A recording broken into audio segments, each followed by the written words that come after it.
Hello again. I wanted to give you an update on the circumstances that I have talked about in previous videos. We never got legal aid with the manufactured default or the wrongful foreclosure. I never got legal aid as a domestic violence victim or a victim of drug-facilitated sexual assaults, or for DARVO or false reports and swatting calls that were being made against me. My wife died 2 days after Hurricane Harvey, and our house was burglarized multiple times by our neighbors across the street who perceived that we were vulnerable, and law enforcement wouldn't do anything about it. Even as I filed reports to the police and waited for them to do anything, the only thing they did was go out and speak to the burglars, who would just turn around and come back and do additional property damage. They stole our well tank, and they broke the windows out of our house. And they came back, and they chased us from our home and down the highway right past the police station. We lived within a mile of a police station, but we had a really shitty department. It was a little podunk, underfunded department. One of the cops over there got arrested for raping women that he had pulled over. He was threatening to call immigrations on them if they didn't comply with what was going on. And he eventually got arrested himself, but there was a real shakeup of leadership over there, and they had to clean that department out. So we had a bad, corrupt police station nearby, and they weren't servicing our area because we were just slightly outside of their jurisdiction, even though we were only a mile away. It was ridiculous. Our neighborhood was largely abandoned until I got out there. The grass was overgrown. It was 8 to 10 feet deep in places. The drainage ditch wasn't being cut. People would just dump trash out their windows in piles. I mean, hundreds of pounds of plastic and beer cans and glass bottles. And I had to dig the ditches out by hand for 18 months from my neighbor's house next door to mine all the way down the street and then around the corner. And I got a little bit of help doing the last stretch for one day. My neighbor owned a landscaping company. He sent 2 laborers out there to dig a channel, a trench, just so we'd have some minimal level of outflow to let the water out. It took me 2 more years after that to get the county to come out and bring excavators. They call them gray dolls, and a team of dump trucks. It was like 6 of them running around the clock all day for like a week to remedy the drainage concerns that we had, because they hadn't dug the ditches out in like 3 decades, supposedly. But I didn't get legal assistance with the foreclosure, and Shell Point Mortgage Servicing kept all of the money, including the surplus funds, which was almost 30K, yeah, above what we owed, after they added on a bunch of junk fees and so forth. And I didn't know what to do.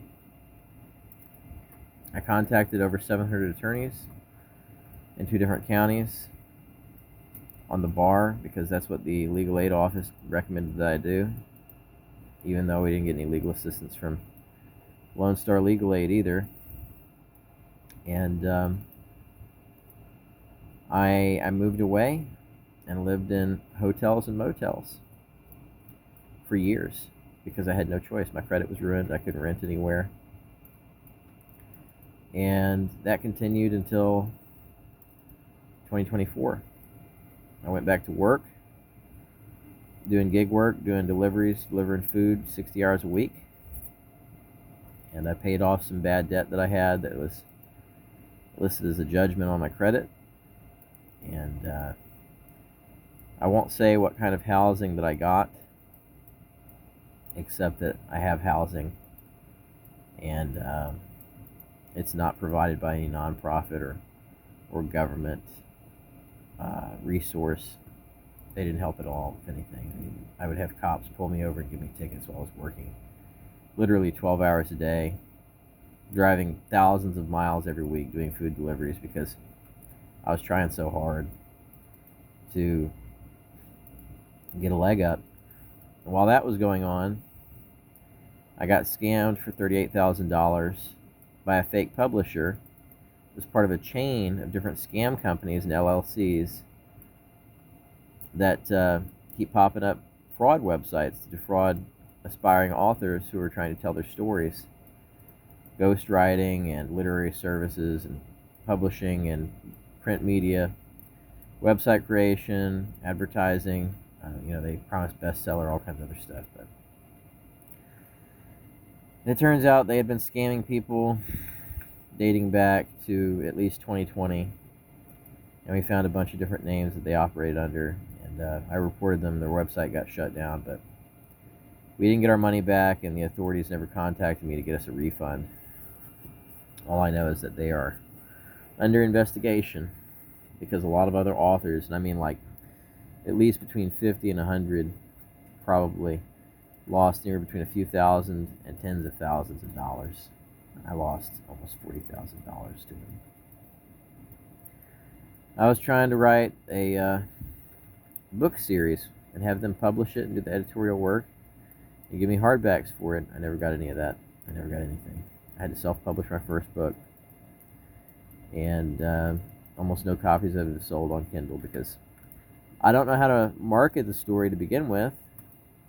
I don't have any money to pay for advertising, and I am not a professional writer. I'm somebody who is trying to advocate for victims of domestic violence and sexual assault and drug-facilitated sexual assault, and advocate for children and adults who have been victims of those situations and had all of their things stolen and experienced extreme loss and repeated events of losing everything and being displaced from their home. I had a really terrible childhood, even though I'm a wonderful person. And I later on got married to a woman who was a covert sadist that had severe psychiatric issues because she was a sexual assault victim, and she concealed it from me. And she had been conditioned through drug-facilitated sexual assaults to normalize rape, and I had no idea. She never told me that. For the duration of our marriage, she never told me that.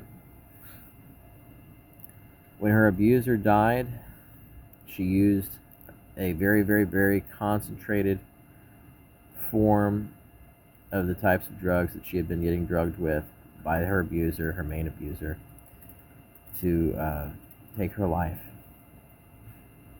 There were several attempts where she tried to do terrible things to herself. I took her to the hospital, and they did not keep her.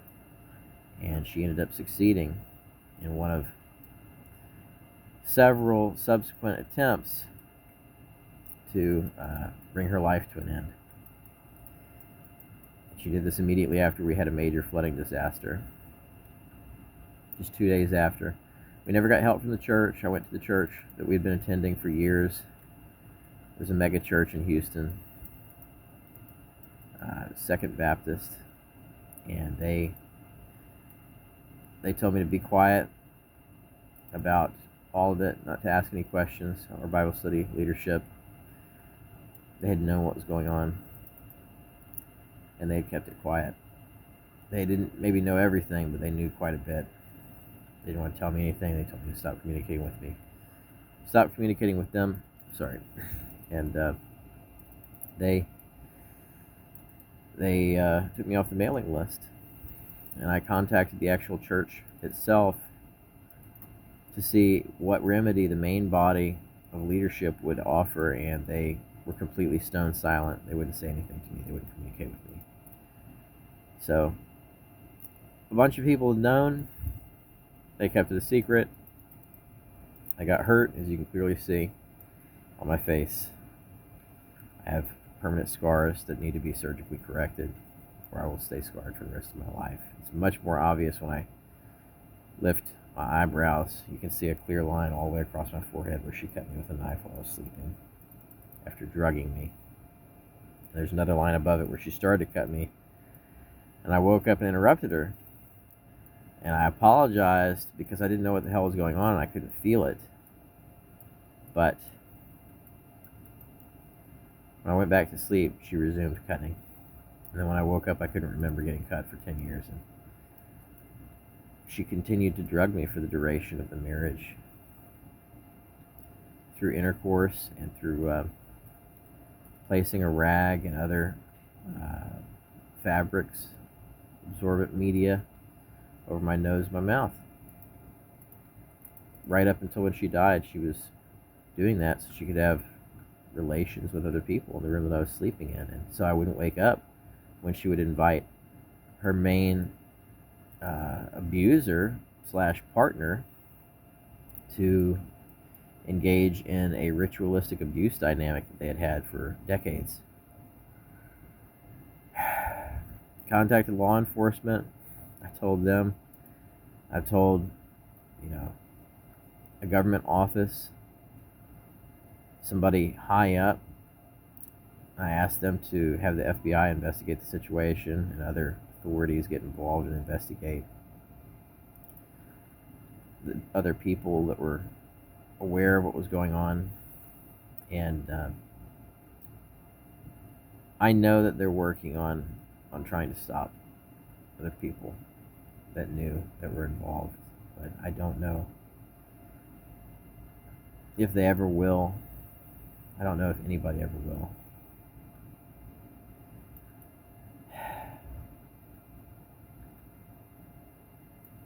It's just such a horrible story. There's so much more that I haven't said here.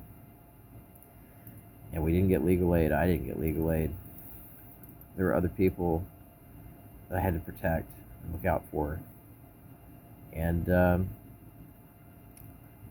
we lost our house because of secondary crime victimization. Law enforcement was not adequately responsive, did not make us feel secure in that situation when they came out. The criminals would calm down and make everything appear normal, and then immediately after the police would leave, they would do additional damage to our property while we weren't there. I'd come back and my air conditioning system has been torn apart. It's gone out of the yard. The condenser's gone. It's a 4-ton unit. And the sewer system was destroyed. They put something down the pipe so that the pump was clogged up. After I had this system pumped out, it cost $500 to pump the system. And it was one thing after another. The house got to the point where the grass was 15 feet tall because they were throwing bricks in my yard, so the landscapers that came out there to mow it would break their equipment. And it was a disaster. It was a disaster. We couldn't get any legal aid. The house stayed empty for 3 years. We couldn't sell it. Nobody would buy it. None of the investors, even for houses listed, just as is, just to settle a loan, nobody wanted that property. And then after it was bought, the new owners were experiencing crime too. We didn't get any of the money when it was sold, not even the surplus funds we were owed. Mortgage company kept it. And I couldn't afford an attorney to go to court, to the county court. I don't even have a car anymore. I had 4 cars when the situation started. All that's gone. Police kept giving me tickets while I was working. And then eventually I had to sell the car to settle a ticket. I haven't had a car in more than a year. It's been 13 months since I had a vehicle that I owned, as far as a motorized gas vehicle with registered plates. And I never got legal aid. As a male victim of domestic violence with visible injuries, I never got legal assistance. As a victim of sexual assault, drug-facilitated sexual assault, rape, I never got any assistance. No legal assistance of any kind. I called RAIN 12 different times at least, recorded many of those calls. I should upload those calls to YouTube. I should put them on YouTube. I probably will later. their audio, and rain did not assist me in any way. They wouldn't help. One of the hotline numbers they referred me to was in, I think it was Nebraska or Minnesota. It was north of Kansas, because I was in Kansas at one point. And they were really rude to me. I encountered other people who were involved in circumstances similar to what I described to you without meaning to, as I was traveling for safety to get away from the original situation where law enforcement wasn't acting adequately to stop the people responsible. I know it takes them years sometimes to prove crimes, but they completely fail to protect people. If you rely on them for your safety, you will end up dead. I hate to say that, but you'll be calling them for help, waiting unarmed while an aggressor is busting into your house or your car, attacking you on your property and killing you, And I didn't want to be one of those people. I had people that were depending on me that couldn't take care of themselves, and I couldn't stress enough, because we had people next door who were discovered too late in the game to be career criminals, drug dealers, and felons, people who've been in and out of jail 5 to 10 times or more, and that old lady across the street was giving these people a tax shelter where they had free room and board and 3 hots and a cot. That's what they called it. These drug dealers, these Mexican cartel affiliated people, they were openly using cocaine on their glass top outdoor table in front of their house. I mean, big family, Law enforcement didn't care to take the necessary steps to stop these people permanently. They'd go over there, they'd talk to them, the people would discard any evidence they had down the toilet, and they would go right back to being same old as soon as law enforcement drove off. They wouldn't maintain active surveillance to stop these people. And I was also experiencing false reporting from the surviving members of my wife's family, because they were trying to discredit anything that I might have said to authorities. And the people that were visiting me and my family would not tell me what the allegations were, what crime it was that I supposedly committed, or that members of my household had committed, or the grounds for their contact with us. They wouldn't provide a warrant or observe due process. I was having people walk through my house and take pictures of my house, question every member of my household, including me, without ever telling me why they were there. That happened a dozen times from December all the way up through September 6th, I think, was the last time, 2020. And then I said, to hell with it. I picked up stakes after moving a couple hundred miles away. I had an apartment for a while. I moved out of that apartment, and I stopped keeping a address that was on public record for me to physically be located at. I didn't update my driver's license with my present address as I moved. For one thing, it was impractical to do that. For another thing, it wasn't safe to update it. If I had done that, I would have been experiencing swatting calls. And authorities never contacted me, but they tried to physically locate me. I've been pulled over by police many times, and they're like, "Where do you live?" I say, "Look, I'm not hiding. I don't have any warrants. We're experiencing swatting calls. Do something, help out." And they wouldn't do it. They wouldn't help. They wouldn't take report. They wouldn't do anything about the swatting calls. I said, "Look, I'm not a criminal. I'm a crime victim. And I can show you the scars on my face. Look, the police were indifferent to my plight. They didn't care. They didn't care. I've encountered many police over and over again, you know, and they don't care about men. Even when you have people you're taking care of, that you're responsible for, they don't care about men. They'll help a woman, even a single woman, who doesn't have anybody they're responsible for. They will help. But if you're a man, you get fuck all. That's the truth. They know where I am. They can run my credit card and they can see exactly where my location is. I've talked to local police around here. I've been stopped or had interactions with them 3 separate times in the last year and explained to them, hey, some bad stuff happened to us. You need to call over here to these other people over here if you want to see why I'm out here. I'm a crime victim. I survived. I'm not whining, but at the same time, I need cosmetic surgery to fix my face. You can clearly see it. You can see where she took the knife and cut me. And I didn't even remember that she had done that until 4 years ago, which was 5 years after she died and 10 years after it happened. I went through such a severe health decline after she died. Physically, I got so sick because she infected me with mono by cheating.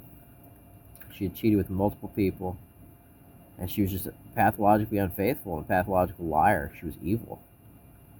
And she hid it behind a smile. She said the right words. And she would make meals and things like that, do dishes, do laundry, help out around the house, go shopping for groceries. But then as soon as I stepped out the door, she would be calling somebody else to come over to the house to sleep with her and doing crazy stuff,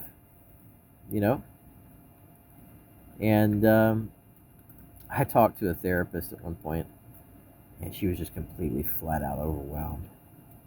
She couldn't believe the stuff that I'd been through, the stuff that had happened. She was just silent. She's like, do you know what the purpose of therapy is? I'm like, yeah, I do, but you need to have a full grasp of what I've been through before you can advise me. I'm trying to rebuild, and I am rebuilding, but I'm rebuilding in such a way that I'm not going to be some kind of easy target for similar people going forward. You get very, very cautious after going through some stuff like what I described to you. I got assaulted by more than one person. And these people were churchgoers. They were in church, 2 or 3 days a week sometimes. They would give heavily to the church.